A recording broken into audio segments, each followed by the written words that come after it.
नमस्कार दोस्तों आज मैं एक बिल्कुल नए ढंग से आपके सामने एक प्रस्तुति दे रहा हूँ। वो प्रस्तुति एक काव्य पुस्तक को लेकर है और इसके जो रचयिता हैं, मैंने उनकी रचना प्रक्रिया को, उनकी जो सृजन की जो निरंतरता है उसको बड़ी करीब से देखा है और उसको जिया भी है। ये उनका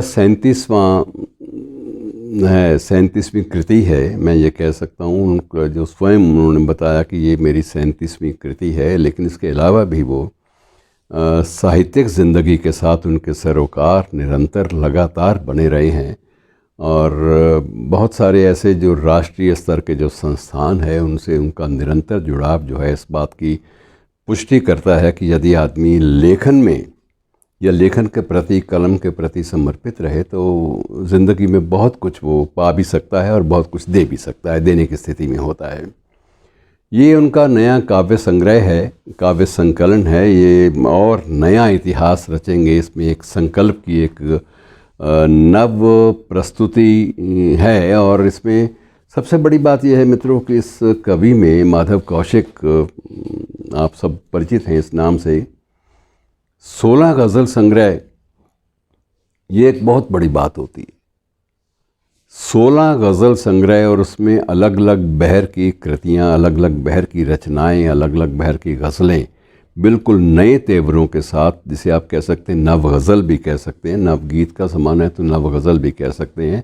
उसमें युगबोध, एक परंपरागत शैली के साथ अगर युगबोध जुड़ जाता है, युग के सरोकार जुड़ जाते हैं तो ये एक बहुत बड़ी उपलब्धि माना जाना चाहिए।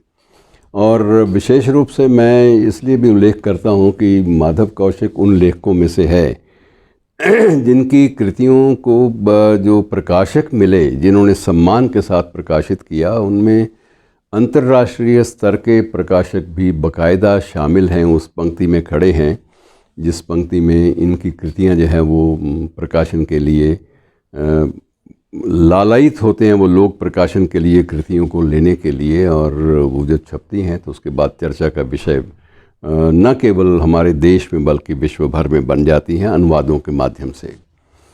और इनकी अधिकांश कृतियों के अनुवाद दर्जनों की संख्या में हैं। जिनकी दर्जनों की संख्या, मेरा मतलब ये है कि दर्जनों की संख्या में भाषाएं जिनमें अनुवाद हुए हैं। कोई भी क्षेत्रीय भाषा, हमारे देश की मुख्य क्षेत्रीय भाषा ऐसी नहीं है जिसमें अनुवाद के रूप में इनकी रचनाएं ना आई हों।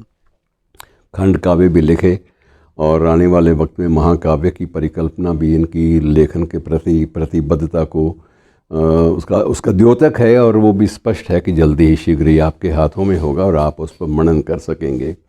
मित्रों, माधव कौशिक की जो रचना प्रक्रिया है उसके साथ साथ साहित्य के सरोकार भी निरंतर बने रहते हैं। इन दिनों में वो केंद्रीय साहित्य अकेडमी के उपाध्यक्ष हैं और इस पद पर रहते हुए उन्होंने जो क्षेत्रीय भाषाएं हैं उनके लिए जो काम किया है वो विशेष रूप से उल्लेखनीय है। इसके अलावा बहुत सारे जो राष्ट्रीय संस्थान हैं जो साहित्यकारों को सम्मानित करते हैं, वो उन सभी संस्थानों के निर्णायक मंडल में उनका स्थान रहा है। और हमारे देश की जो प्रेस परिषद है, प्रेस काउंसिल ऑफ इंडिया है, भारतीय प्रेस परिषद, उसके भी सदस्य हैं और वो सदस्यता भी इनको साहित्यिक सरोकारों के कारण मिली है। उसमें ये नहीं है कि इन्होंने कोई घुसपैठ की हो या किसी और माध्यम से घुसे हों।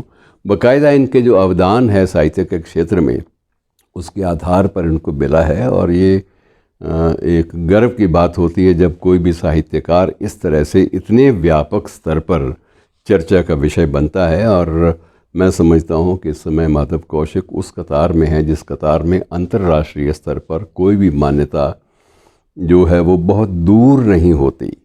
और इसलिए मैं ये भी मानता हूँ कि सृजन की जो शैली है इनका, उसका एक सबसे बड़ा एक जो उपलब्धि मैं ये मानता हूँ कि इस शख्स ने कभी बहुत ज़्यादा लंबे चौड़े ख्वाब नहीं देखे, लेकिन जो सोचा, जो संकल्प लिए, उनकी पूर्ति जो है वो निरंतर होती गई और ये सहज भाव से होती गई। सबसे बड़ी बात यह है कि आजकल वक्त ऐसा है, समय ऐसा है जब लेखक को कुछ मान्यता प्राप्ति के लिए तिकड़म, या जिसे कहते हैं बैकडोर एंट्री, पिछड़े दरवाज़े से जो प्रवेश है उसके लिए भी मशक्क़त करनी पड़ती है, लेकिन माधव कौशिक को ऐसे किसी मशक्क़त की ज़रूरत नहीं पड़ी। तो उसका कारण मित्रों एक ही है कि लेखन के प्रति और संवेदनशीलता के प्रति और अलग अलग शैलियों में निरंतर अपनी बात कहने की जो कुव्वत है, जो ऊर्जा है, वो उसको माधव कौशिक ने निरंतर रूप में बनाए रखा है।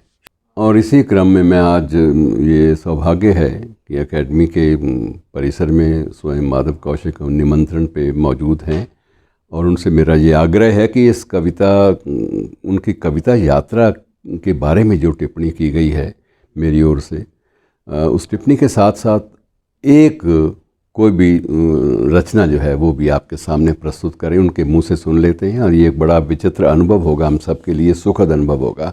माधव जी, आप आइए। मैं सर्वप्रथम तो आभार व्यक्त करता हूँ डॉक्टर चंद्र त्रिखा जी के प्रति, उनके संस्थान के प्रति। उनका जो स्नेह और मार्गदर्शन मुझे हमेशा मिला है, उसके प्रति जैसे आदेश हुआ है, मैं एक कविता इसी संग्रह से आपके समक्ष प्रस्तुत करता हूँ।